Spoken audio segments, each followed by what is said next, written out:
ವೀಕ್ಷಕರೇ, ಉಪಸ್ಥಿತರಿರುವ ಗಣ್ಯರೇ ಹಾಗೂ ನನ್ನ ಮುದ್ದು ಸ್ನೇಹಿತರೆ, ಎಲ್ಲರಿಗೂ ನನ್ನ ಹೃತ್ಪೂರ್ವಕ ನಮಸ್ಕಾರಗಳು.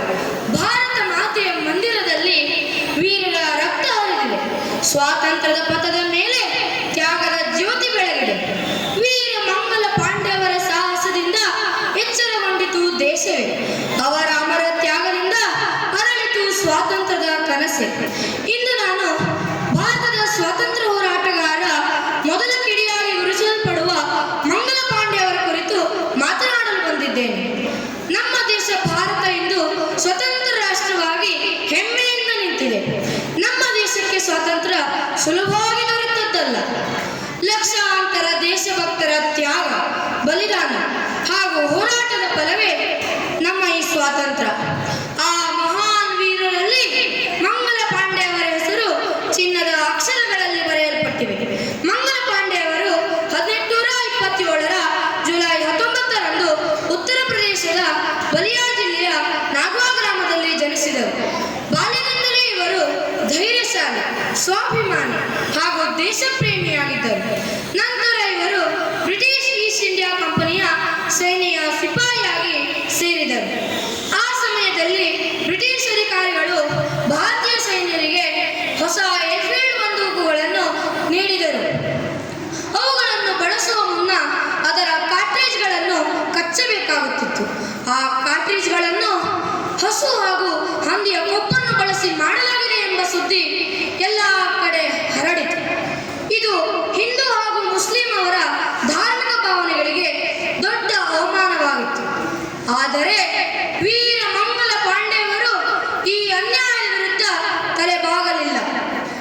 1857ರ ಮಾರ್ಚ್ 29ರಂದು ಬ್ಯಾರಕ್ಪುರದಲ್ಲಿ ಬ್ರಿಟಿಷ್ ಅಧಿಕಾರಿಗಳ ವಿರುದ್ಧ ದೊಡ್ಡ ಬಂಡಾಯವನ್ನೇ ಎದ್ದರು.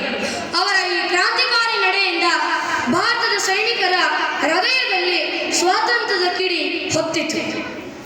ಅವರ ಈ ತ್ಯಾಗದಿಂದ 1857ರ ಪ್ರಥಮ ಭಾರತ ಸಂಗ್ರಾಮವು ಪ್ರೇರಣೆಯಾಯಿತು. ಅವರನ್ನು ಬ್ರಿಟಿಷ್ ಅಧಿಕಾರಿಗಳು ಬಂಧಿಸಿ ನ್ಯಾಯದ ಹೆಸರಿನಲ್ಲಿ ವಿಚಾರಣೆ ನಡೆಸಿ 1857ರ ಏಪ್ರಿಲ್ 8ರಂದು ಅವರನ್ನು ಗಲ್ಲಿಗೇರಿಸಲಾಯಿತು. ಬ್ರಿಟಿಷರು ಅವರ ದೇಹವನ್ನು ಮಾತ್ರ ಕೊಲ್ಲಲು ಸಾಧ್ಯವಾಯಿತು, ಆದರೆ ಅವರ ದೇಶಭಕ್ತಿಯ ಆತ್ಮವನ್ನು ಕೊಲ್ಲಲು ಸಾಧ್ಯವಾಗಲಿಲ್ಲ. ಅವರ ಈ ತ್ಯಾಗ ಬಲಿದಾನವನ್ನು ಕಂಡು ಭಾರತದ ಸ್ವಾತಂತ್ರ್ಯ ಚಳವಳಿಗೆ ತುಂಬಾ ದೊಡ್ಡ ಶಕ್ತಿ ಬಂದಿತು. ದೇಶಕ್ಕಾಗಿ ಬದುಕುವುದು ತುಂಬಾ ಮಹತ್ವವಾದದ್ದು, ಆದರೆ ಕೆಲವೊಂದು ಸಮಯದಲ್ಲಿ ದೇಶಕ್ಕಿಂತಲೂ ಶ್ರೇಷ್ಠ.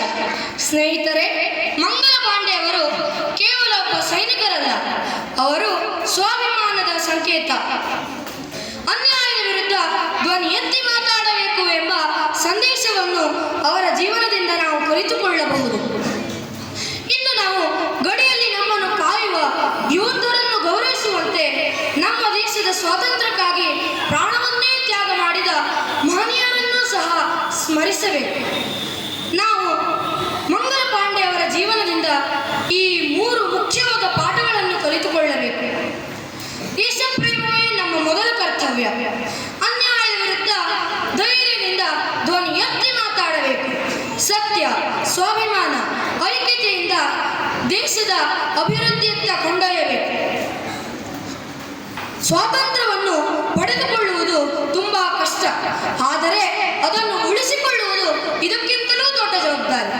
ಆದ್ದರಿಂದ ನಾವು ಉತ್ತಮ ಶಿಕ್ಷಣವನ್ನು ಪಡೆಯಬೇಕು, ಕಾನೂನನ್ನು ಗೌರವಿಸಬೇಕು, ಪರಿಸರವನ್ನು ರಕ್ಷಿಸಬೇಕು, ನಮ್ಮ ದೇಶದ ಆಸ್ತಿ ಪಾಸ್ತಿಯನ್ನು ಕಾಪಾಡಿಕೊಳ್ಳಬೇಕು, ಉತ್ತಮ ನಾಗರಿಕರಾಗಬೇಕು. ಇದೇ ನಾವು ಮಂಗಲ ಪಾಂಡ್ಯವರಿಗೆ ಸಲ್ಲಿಸುವ ನಿಜವಾದ ಗೌರವ. ತ್ಯಾಗದ ಜ್ಯೋತಿ ಆರದು ಎಂದಿಗೂ, ತ್ಯಾಗದ ಜ್ಯೋತಿ ಆರದು ಎಂದಿಗೂ, ವೀರರ ಕೀರ್ತಿ ಮಸುಕಾಗದು. ಮಂಗಲ ಪಾಂಡ್ಯವರ ಅಮರ ಹೆಸರು ಭಾರತದ ಹೃದಯದಿಂದ ಅಳಿಯದು ಅಳಿಯದು. ದೇಶದ ಮೇಲೆ ಪ್ರೀತಿ ಬೆಳೆಸೋಣ, ಸತ್ಯದ ಮಾರ್ಗದಲ್ಲಿ ಸಾಗೋಣ. ವೀರರ ಕನಸಿನ ಭಾರತವನ್ನು ಕಟ್ಟಲು ಕೈ ಜೋಡಿಸಿ ಮುಂದೆ ನಡೆಯೋಣ. ಕೊನೆಯದಾಗಿ ನಾವು ನಮ್ಮ ದೇಶದ ಏಳಿಗೆಗಾಗಿ ಶ್ರಮಿಸಿ ಭಾರತದ ಗೌರವವನ್ನು ವಿಶ್ವದಾದ್ಯಂತ ಕೈ ಎತ್ತಿ ಎಳೆಯೋಣ ಎಂದು ಸಂಕಲ್ಪ ಮಾಡೋಣ. ವೀರರ ತ್ಯಾಗ ದೇಶ ಸೇವೆ ನಮ್ಮ ಧ್ಯೇಯ. ಇಷ್ಟೊಂದು ಸಹನೆಯಿಂದ ನನ್ನ ಭಾಷಣವನ್ನು ಕೇಳಿದ ಎಲ್ಲರಿಗೂ